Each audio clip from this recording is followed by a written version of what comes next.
세상이 너무 빨리 변합니다. 계절도 바뀌고요. 인생도 환경도 쉼 없이 바뀝니다. 어떤 사람은 직장도 많이 바뀌고 관계도 변합니다. 익숙했던 자리에서 물러나야 할 그 변화의 때도 분명하게 있습니다. 이 세상에서 변화에 우리가 적응하지 못하고 산다면 우리는 도태될 겁니다. 도태돼. 그러니까 세상의 변화의 물결에 발맞추어서 교회도 특히 젊은이들을 향한 정말 비전을 갖고 있다면 자녀들과 젊은이들을 향한 비전, 다음 세대를 세우기를 원한다면 어른들의 시각과 생각에서 이제는 그들의 시각과 생각으로 좀 변해야 될 겁니다. 힘들겠죠. 그런 변화의 물결을 걸어가면 불안하겠죠. 내가 걸어가지 않는 길을 다시 개척해서 걸어가니까 두려울 겁니다. 그러나 교회는 이 일을 반드시 해야 합니다. 그러기 위해서는 어린 아이들이나 중고등부, 청년대학부 이 젊은 세대를 우리가 그 부정적인 눈으로 바라볼 것이 아니고 주님이 우리의 가능성을 믿어주신 것처럼 주님이 12제자의 가능성을 믿어주셨죠. 그들의 연약함과 부족함을 우리 주님은 그렇게 많은 책망은 하시지는 않았습니다. 이것도 믿지 못하냐? 물론 그렇게 말씀을 했어요. 믿음이 없다고 책망도 했기는 했어요. 그러나 우리 주님의 책망은 결코 책망으로 끝나지 않고 끝까지 그들의 가능성을 믿어주고 자기를 3번이나 부인하고 3번째는 저주했던 베드로를 찾아오사 부활의 주님이 그를 만나주셔서 회복시키시는 그 은혜를 생각해 보면서 저와 여러분들 그냥 고정되어 있지 마시고 생각도 너무 이렇게 조금 진보하게 가져갈 것이 아니라 우리가 시대를 바라보면서 세대를 바라보면서 어떻게 우리가 믿음이라고 하는 신학이라고 하는 그 보배를 어떤 그릇에 담아내야 될 것인가에 대해서 우리 어른들이 부지런히 고민도 많이 하고 그렇게 열려있는 마음으로 섬길 수 있었으면 참 좋겠습니다. 그러나 이러한 변화의 시대 가운데서도 우리가 변화해서는 안 될 것들이 있습니다. 변화하면 안 될 것. 그것은 뭐냐 하면 바로 하나님 앞에서 우리가 서 있는 믿음의 자리입니다. 여러분, 오늘 다니엘을 우리가 읽었습니다. 다니엘의 신앙을 가만히 보니까 어쩐가요? 세상이 변한다 해서, 시대가 변한다 해서 왕이 변하고 제도가 변하고 권력 중심이 바벨론에서 페르시아로 나라가 망해버린 거죠. 나라가 바뀐 겁니다. 그런데 그는 그 변화의 한가운데서도 조금도 흔들리지 않는 것을 하나 가지고 있었습니다. 그것이 뭐냐면 신앙의 기준이에요. 신앙의 기준. 다시 말씀드리면 힘들고 어려운 그 시대에 내가 살아남기 위해서 적응하기 위해서 신앙을 조정하지 않았다는 것, 믿음을 타협하지 않았다는 것, 본질을 담아냈다는 것. 다시 말씀드립니다. 우리가 젊은 세대를 우리가 포용을 하고 또 우리 자녀들의 세대를 이해하고 그들을 얼마든지 그들의 눈높이에서 우리가 선다 할지라도 우리가 포기할 수 없는 것이 있다는 거예요. 도대체 왜 그렇게 해야 합니까? 왜 우리는 변화에 발맞추어서 우리는 그 틀을 바꿔야 합니까? 그러면서도 그 틀 속에 담아내야 할 그런 믿음의 본질에 대해서는 끝까지 변하지 않고 흔들리지 말고 가지고 있어야 합니까?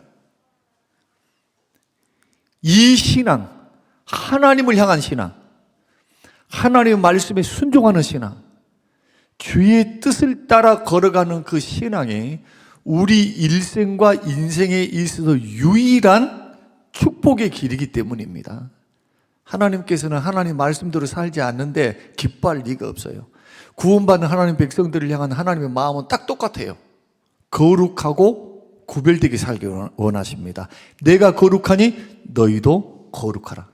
죄가 뭔가요? 죄. 하말티아. 성경이 말하는 헬라어로 죄가 하말티아거든요. 하말티아라고 하는 것은 화살의 관역에서 빗나갔다는 뜻입니다. 말씀의 관역에서 빗나간 모든 것들이 죄예요. 그러니까 말씀이라고 하는 관역에 우리 생각과 생활과 환경과 마음이 그 관역에 맞춰져 있어야 돼요. 그러나 하나님의 관역이 분명한데 자꾸 그 관역을 벗어나서 살라고 합니다. 생각도 마음도 행동도. 그렇게 되면 이것은 주님이 기뻐하시는 인생이 될 수가 없어요. 아무리 세상이 바뀌어도, 아무리 세상이 요동을 친다 할지라도 예수 믿는 믿음의 사람들이 최후의 보루가 뭐냐면 바로 주를 신뢰하는 믿음입니다. 그러면 믿음은 믿음이어도 어떤 믿음이면 좋을까요? 말씀을 기준으로 말씀을 순종하는 믿음으로 세워지시기를 주의 이름으로 축원합니다. 그래서 오늘 본문의 말씀을 보면 우리가 이제 짧은 시간에 우리가 다 드릴 수는 없다 할지라도 다니엘의 삶에 있어서 가장 분명한 특징이 뭐냐 하면은 바로 믿음에 있습니다. 이것이 5절의 말씀입니다. 자, 5절 한번 읽어볼까요? 5절 같이 읽겠습니다. 시작. 그들이 이르되 이 다니엘은 그 하나님의 율법에서 근거를 찾지 못하면 그를 고발할 수 없으리라. 자, 다시 말씀드릴게요. 자, 이것을 쉽게 설명을 해드리면 이런 겁니다. 다니엘이 너무너무 부각돼가지고 왕들이 너무너무 좋아하는 거예요, 다니엘을. 근데 다니엘을 좋아할 수밖에 없었던 이유가 뭐냐 하면은 오늘 우리가 본문 말씀 3절 말씀 보면 3절 한번 읽어보세요. 3절. 다니엘은 마음이 민첩하여 총리들과 고관들 위에 뭐했다? 뛰어남으로 왕이 그를 세워 전국을 다스리겠다. 다시 말씀드리면 마음이 민첩했어요. 마음이 민첩한 인재였다는 겁니다. 그러면 여기서 마음이 민첩했다는 것은 머리가 빠르다, 잔머리 많이 굴렸다 그런 뜻이 아닙니다. 절대로. 여기서 말하는 히브리어에서 말하는 이 마음이 민첩했다라고 하는 것은 균형 잡혔다는 뜻이에요. 균형 잡혔다. 균형이 잡혔다. 균형. 정직이, 성실함이, 분별력이, 책임감에 균형이 딱 잡혀 있어요. 균형이. 그러니까 이 사람한테 일을 맡겨놓으면 치우치지 않는 거예요. 일은 잘하는데 뭐 인격이 뭐는 잘하는데 뭐가 어쩌고 이런 말을 듣지 않는다는 거예요. 왕이 이 사람을 다니엘인데 다니엘이 유대 사람이고 포로로 잡혀온 사람인데 일을 시켜보니까 정직한 거예요. 성실하는 거예요. 분별력이 있어. 분별력이 있어. 어떤 분별력?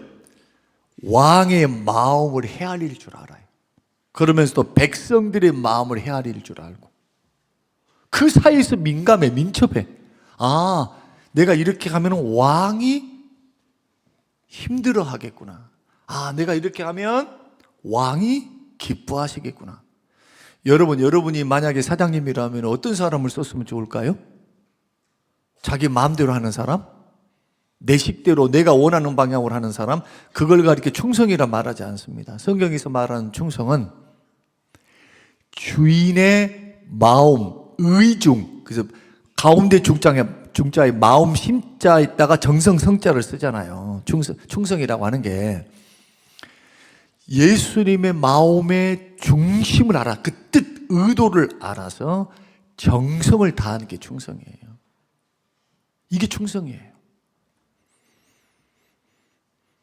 그래서 마음이 민첩한 것뿐만 아니고 4절 맡겨진 일에 그릇됨도 없고 허물도 없다. 그런데 뭐 때문에 맡겨진 일에 그릇됨도 없고 허물도 없었을까요? 충성 때문에. 마음이 민첩했습니다. 그리고 충성한 사람이에요. 충성. 마음의 중심을, 왕에게 있는 마음의 중심을 자기가 갖고 있는 거예요. 우리 왕이 내가 원하는 방향, 내가 생각하는 방향이 아니고 왕이 의도한 게 뭔가? 왕의 마음의 의중을 살피고 그 의중을 따라서 정성을 다하는 것. 그런데 여기서 중요한 거 한 가지는 타협 안 했다는 겁니다. 뭡니까? 신앙의 문제. 믿음의 문제.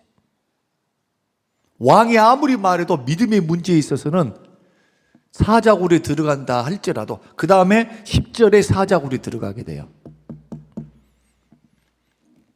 사랑하는 성도 여러분, 오늘 제가 이제 말씀을 마치려고 합니다.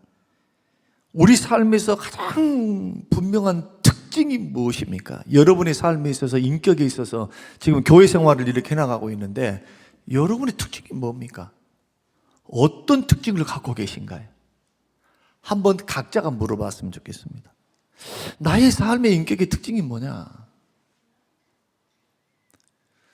나는 하나님의 종으로서, 믿는 사람으로서, 가장으로서, 사장으로서, 직원으로서 어떤 특징을 갖고 있는가? 적어도 주변에 있는 사람들이 이렇게 평가를 해야 합니다. 아, 겪어보니까 믿을 만하다. 뒤에서 뒷말 안 한다는 거예요. 뒷말. 여러분들은 신실하고 정직하고 중심이 되어 있는 사람하고 살고 싶고 만나고 싶고 그렇게 일하고 싶잖아요. 근데 앞에서 다르고 뒤에서 다른 그러한 이중성을 만약에 가지고 있다면 어떻게 했습니까? 언제 변할까 어떻게 알아요? 어떻게 믿어요? 충성이라고 하는 거, 그리고 민첩한다라고 하는 거, 왕이 다 잘했을까요? 여러분 어떻게 생각하십니까? 느부갈네살 왕 때 총리를 했거든요. 느부갈네살이 누구입니까? 자기 나라를 3번이나 공격을 해서 1차, 2차 개처럼 끌고 갔고 3차 때에는 아예 예루살렘 성전을 허물고 그 모든 금부치를 빼뜨려간 정복자 아닙니까? 정복자. 오늘날로 말하면 우리 다니엘은요, 자기 민족에게 매국노라고 일컬음을 받을 수도 있어요. 매국노. 아니, 일본 대제국의 총리를 하다니 이 매국노. 여러분 생각 한번 해봐야 돼요. 성경을 읽으시면서 생각해 봐야 돼요. 모든 나라가 누구의 것입니까? 질문입니다. 우주 만물이 누구의 것입니까? 예수 믿는 사람들은 네 나라 내 나라라고 말을 합니다. 지구상에 있는 신불신을 막론한 세상의 공중 권세 잡는 마귀가 역사를 해도 이 세상의 주인은 마귀가 아니고 이 세상의 주인 그리고 온 우주의 주인은 창조주 하나님이 주인이십니다. 믿으시길 바랍니다. 우리 주님은 나라의 흥망성쇠, 개인의 흥망성쇠도 주관하고 계십니다. 주님의 평가하고 사람의 평가하고 민족주의적인 평가, 여러분 민족주의적으로 산다면 요나는 애국자입니다. 그러나 주님은 그를 불순종한 자라고 말을 합니다. 전능하신 하나님, 우주의 만물의 창조주 되신 하나님의 의중을 몰라. 의중을요. 민족주의, 국수주의에 빠져가지고. 우리 예수 믿는 사람은요, 국수주의자 아닙니다. 나라와 민족을 애국하는 것은 중요한 사실이지만 이 나라의 주인이 하나님이라고 믿어요. 우리는 민주주의에서는 백성이 나라의 주인이다 그렇게 말하죠. 교회에서는 하나님이 주인이라고 말을 해요. 이게 신본주의와 민주주의 차이점입니다. 우리가 합의를 하면은 법입니다. 아닙니다. 하나님의 말씀이 법입니다. 하나님의 말씀에 의해서 법을 제정합니다. 교회도 내규를 수정합니다. 하나님이 말씀한 질서를 따라서 일을 합니다. 세상에서는 그냥 약자들이고 막 말을 하면 다 들어주면서 막 그렇게 하던데요. 물론 그것이 하나의 방법이 될 수 있습니다. 그러나 이것이 하나님의 교회와 하나님의 화목과, 교회는 경쟁하는 곳이 아니거든요. 교회라고 하는 것은 막 성장을 위한 곳이 아니에요. 많은 사람이 착각을 합니다. 교회가 어떤 곳인가? 교회는 그리스도의 몸입니다. 10명이 모여 있어도 그리스도의 몸입니다. 수만 명이 모여 있어도 그리스도의 몸입니다. 가치가 똑같아요. 가치가 다르지 않습니다. 옆에 있는 개척교회는 하나님 안 계신가요? 왜 가나안이 축복입니까? 왜 가나안이? 이집트보다도 더 좋은 환경이 아닙니다.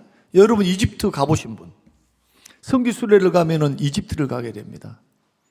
이집트에서 있는 해산물부터 시작해서요, 또 농산물을 보면요, 가나안 땅은 아무것도 아니에요. 가나안 땅, 황량한 곳이에요. 황량한 곳. 강원도만큼 정도 땅 크기거든요. 근데 이집트는 어떻습니까? 이집트는 엄청난 대제국입니다. 우리가 이런 것을 한번 생각해 보십시오.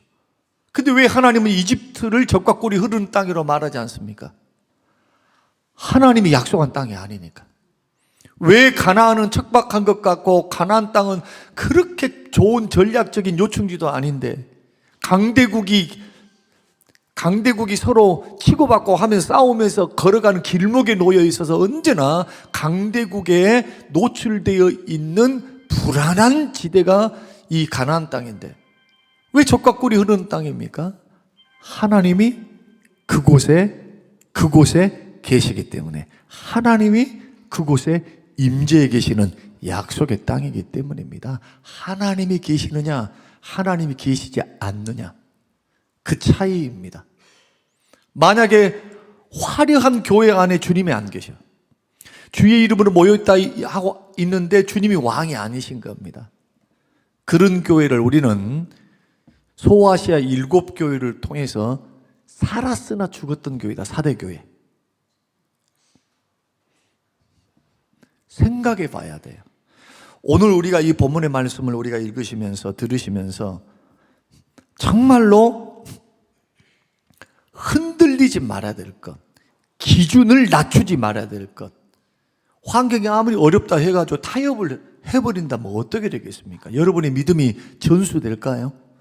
하나님의 판단 기준은 믿음인데, 그리고 행위는 믿음의 결과인데, 다니엘을 통해서 배울 수 있는 게 그겁니다. 아무리 힘들고 어려워도 신앙의 자리에 옮기는 거 아니에요. 절대로. 믿음이란 최후의 보루입니다. 신앙이란. 그래서 아무리 힘들고 어려워도 주님이 뜻하시고 약속하신 자리가 광야라 하면 길을 내세요. 하나님이 반석에서 물을 내세요. 그러나 아무리 화려한 이집트라 할지라도 하나님이 그곳이 아니다 하는데 나는 세상이 좋아요 해서 그곳에 살면 하나님이 인정하지 않습니다. 하나님이 인정하지 않아요. 그곳에 하나님 함께 계시지도 않습니다. 하나님의 백성과 하나님은 함께 광야의 길을 걸으셨고 앞서가시며 인도해 가셨어요. 사랑하는 성도 여러분, 우리 오늘 이 본문의 말씀을 통해서 배울 수 있는 거 분명합니다. 인생 오래 살아봐야 아는 거 아닙니다. 우리가 하나님과 섬기고 사는 과정 속에서 어제 심었던 것들이 오늘 거두게 돼요. 오늘 심었던 것은 내일 거두게 돼요. 믿음이라고 하는 것은 눈에는 안 보여요. 근데 믿음은 자랍니다. 그 자라는 믿음, 아무리 힘들고 어려워도 가꾸시기 바랍니다. 할렐루야. 믿음 가꾸세요. 믿음을 활용하셔야 돼요. 선택을 보면 알잖아요. 믿음의 선택인가? 나의 환경을 향한 선택인가? 그러면 믿음을 향한 선택을 해야죠. 물러날 것이 있고 물러나지 말아야 될 것이 있어요. 세상 사람들이 다 아니다 할 때 하나님은 여기다라고 한다면 여러분들은 어디를 선택하기를 원하십니까? 하나님이 정하신 곳, 하나님이 명령하신 그 자리, 하나님이 말씀하신 그곳까지. 여러분 외롭지만 힘들지만 어렵지만 사자의 굴에 들어가는 그러한 고난과 역경과 시련이 기다리고 있다 할지라도 하나님은 그 시련 속에 함께 하셨고 그 다니엘을 인정해 주셨습니다. 믿으시길 바랍니다. 다니엘을 읽으면서 그것을 바라볼 줄 아는 신앙의 눈이 열려야 합니다. 그러므로 옆 사람 따라 강남 가면 안 돼요. 믿음의 줏대를 가져야 돼. 믿음의 줏대. 믿음의 중심을 다 가지셔야 돼요. 늘 제가 강조하는 말이 있습니다. 사람이 다 연약할 수 있고 부족할 수 있어요. 사람이 얼마나 완벽한 사람이 어디 있습니까? 그런데 오늘 본문의 말씀, 제가 마지막으로 드리고 싶은 말씀이 그겁니다. 자, 다니엘이 민첩했다, 충성했다, 흠잡을 수 없었다. 그런데 놀랍게도 충성했다고 말을 합니다. 다니엘이 완벽했다고 말씀하신 적이 없어요. 다시 말씀드리면 다니엘이 완벽했다가 아닙니다. 하나님이 완벽 요구한 거 아닙니다. 다니엘도 실수할 수 있고 다니엘도 허물이 있고 사람인데 왜 없겠어요? 있지요. 그러나 마음의 중심을 하나님 앞에 가져가는 거예요. 깨달았으면 다시 돌아가는 거예요. 깨달았으면 하나님이 성령이 역사하시고 환경을 통해 말씀을 통해 성령님이 자꾸 말씀하시잖아요. 우리에게. 심지어는 당나귀를 통해서 깨닫지를 못하니까 당나귀를 통해서 발람을 주께서 깨우치시잖아요. 그럼 언제든지 하나님 말씀이 그러하다 하면 돌아가 있는 게 충성이에요. 왜? 마음의 중심, 예수님은 어떤 생각을 갖고 계실까? 주님은 이 환경에 뭐라고 말씀하시는가? 그것이 분별이 되어지면 정성을 쏟는 거예요. 거기에. 이걸 믿음이다, 믿음의 중심이다, 그렇게 말하는 겁니다. 그래서 믿음의 길을 걸어갈 때 여러분 각자가 선택을 해야 돼요. 저는 믿음의 선택이었으면 좋겠어요. 이게 주님의 마음에 맞는 선택이었으면 좋겠고, 주님이라면 어떻게 하셨을까?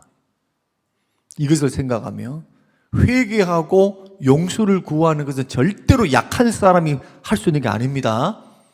회개하고 용서를 구하는 것은 믿음이 장성한 사람, 강한 사람이 하는 거예요. 하나님이 누구인지를 너무나 잘 알기 때문에, 하나님이 어떠할 때 나를 좋아하시고 하나님이 기뻐하신가를 알기 때문에, 우리 주님 믿음으로 반응하고 믿음으로 머물러 서 있고 믿음으로 회개하고 믿음으로 주님 앞에 생각을 정리할 줄 알고 하나님을 계산할 줄 알고, 제가 쓰는 표현에서 늘 새벽마다 그렇게 새벽 영상을 들으시는 분들 알 겁니다. 같이 기도하면서 하나님, 늘 모든 상황과 환경을 믿음을 활용하게 하시고 믿음을 대입하라는 거예요. 그리고 모든 마무리를 감사함으로 마무리하게 하여 주시옵소서. 하나님 살아계시니까, 역사하시니까. 오늘 여러분 흔들리는 그 자리에서 절대로 흔들려서는 안 될 것, 여러분의 신앙과 영역의 축복의 근간이 믿음이다. 이것을 여러분이 기억하시고 여러분 신앙과 인격을 잘 세워나갈 수 있는 우리 모든 성도님들이 되시기를 주님의 이름으로 축복합니다. 고마우신 아버지, 감사합니다. 오늘 이 귀한 말씀들을 생각하며 어떤 환경, 어떤 여건 속에서도 주님 타협하지 않게 하시고 믿음의 자리 잘 지켜나갈 수 있는 우리 모든 성도님들 삶과 인생이 될 수 있도록 축복하옵소서. 감사드리오며 예수님 이름으로 기도합니다. 아멘.